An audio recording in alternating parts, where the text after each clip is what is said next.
Docteur, il paraît que la masturbation est bien pour la santé.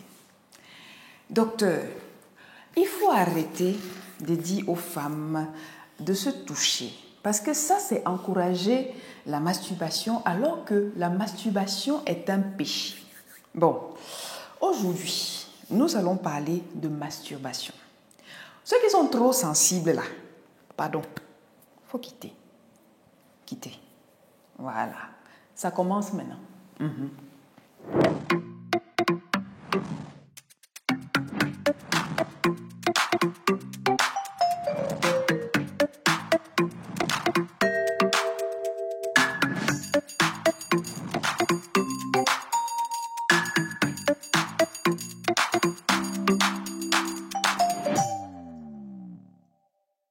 Hello my people, on dit quoi?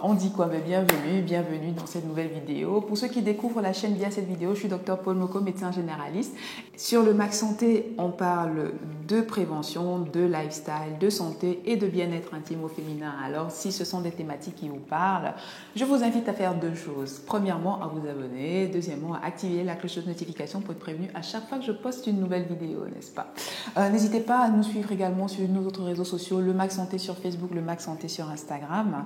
Et pour toutes celles qui ne le savent pas, la première édition des ateliers du Max Santé se tiendra ce 25 juin prochain. Il reste encore quelques places. Alors, si ce n'est pas encore fait, je vous invite à réserver vos places pour une demi-journée où on parlera d'intimité entre femmes. Je vous mettrai le lien en barre de description.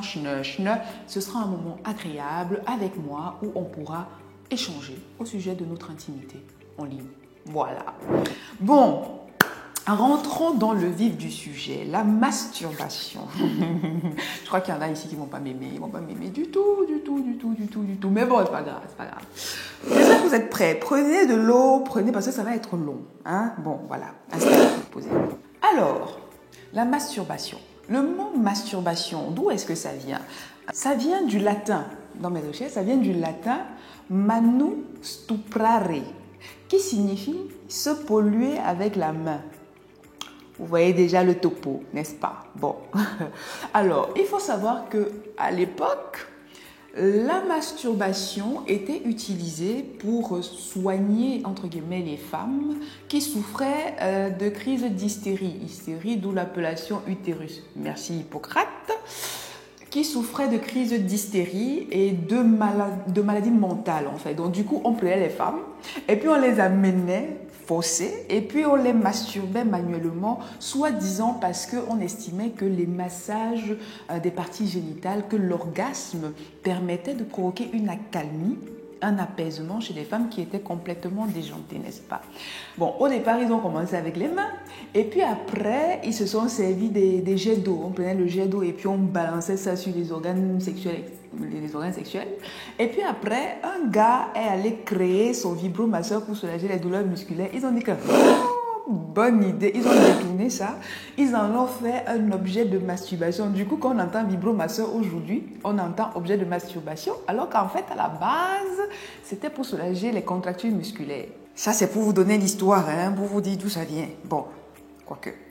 Maintenant, quand vous regardez dans le Larousse, c'est quoi la masturbation? La masturbation, c'est le fait de provoquer une excitation sexuelle pour soi-même, chez soi-même ou bien chez sa partenaire par manipulation manuelle, par contact manuel. Voilà. C'est comme ça que la masturbation se définit. Donc, ça sous-entend que la masturbation peut se pratiquer seule ou en couple. On est d'accord? Là où ça pose souvent problème, la plupart du temps, c'est quand on parle de masturbation en plaisir solitaire. Mais ça, on va y arriver tout à l'heure. Alors, pour quelle raison est-ce que on se masturbe finalement?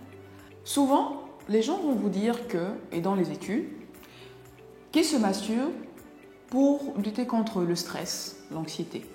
Souvent, les gens vont se masturber par manque d'affection dans des cas où ils sont célibataires et même par manque d'affection quand ils sont même en couple.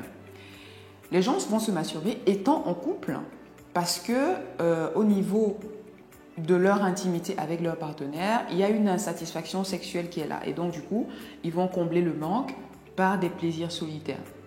On peut également se masturber par curiosité, par fantasme, mais par curiosité, c'est ce qui arrive souvent chez les adolescents.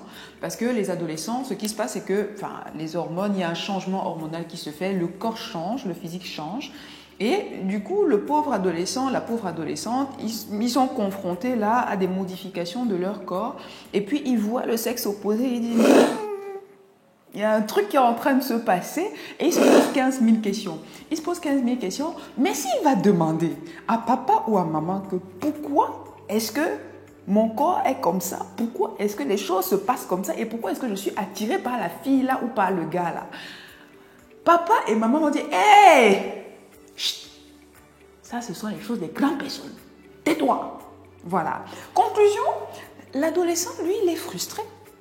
Il est frustré, il reste dans son coin, il ne peut pas en parler parce que papa et maman, personne ne veut répondre à ces questions. Donc, du coup, il va tomber avec des potes, des amis qui vont l'inciter à lui donner des revues, qui vont l'inciter peut-être à se masturber. Et par curiosité, il va aller tester.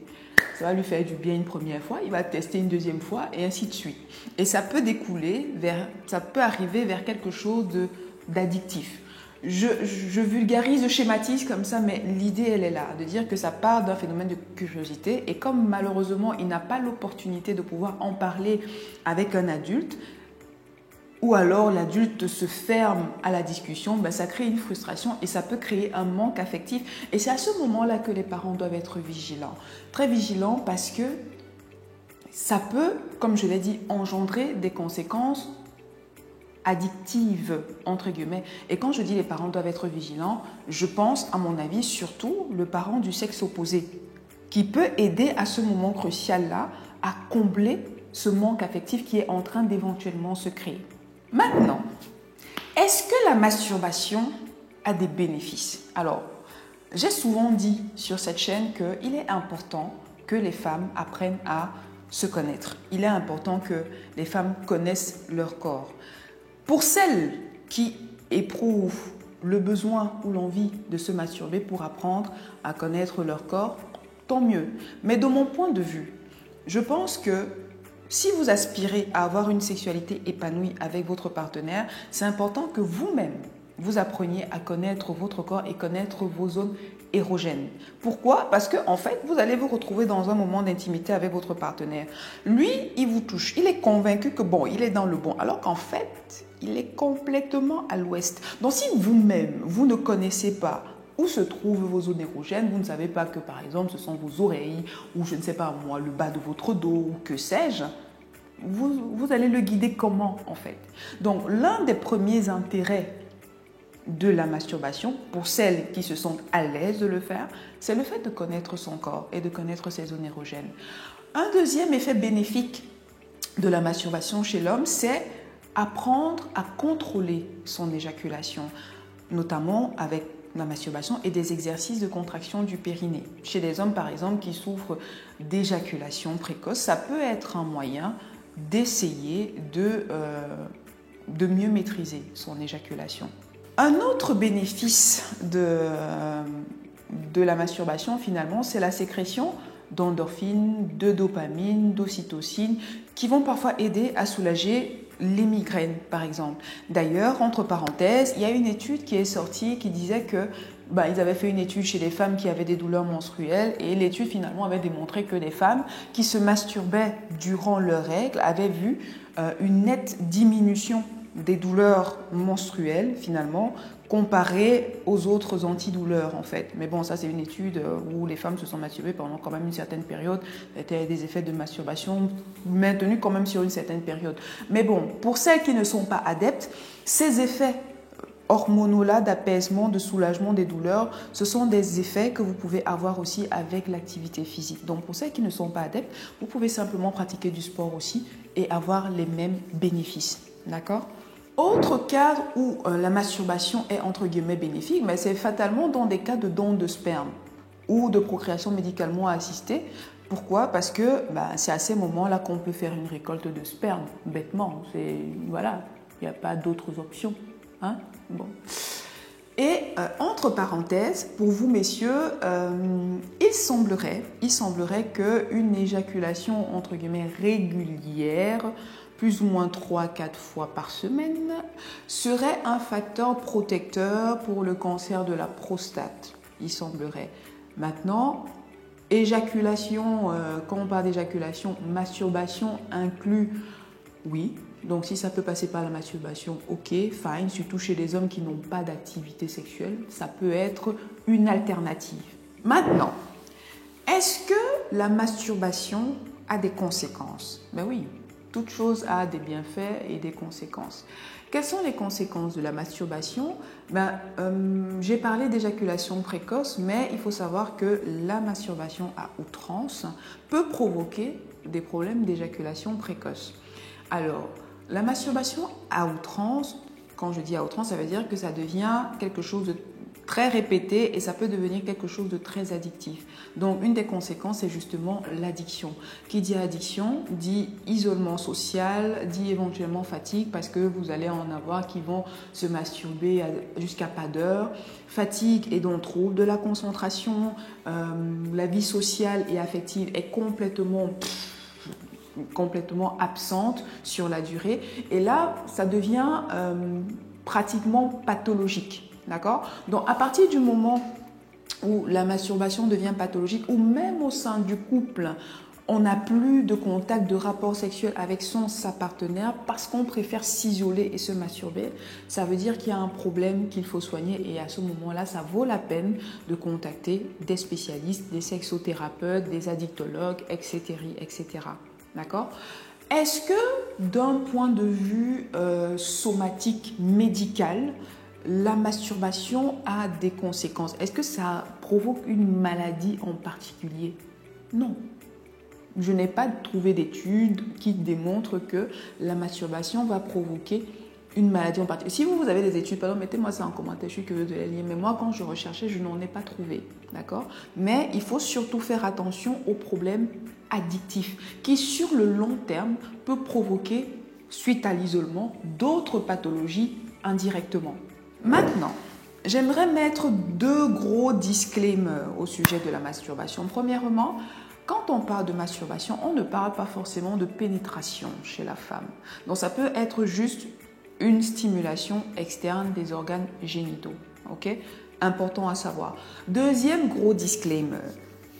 Les amatrices de sensations fortes là, qui aiment détourner les objets et les aliments, quand vous utilisez des choses en dehors de leur contexte, pardon,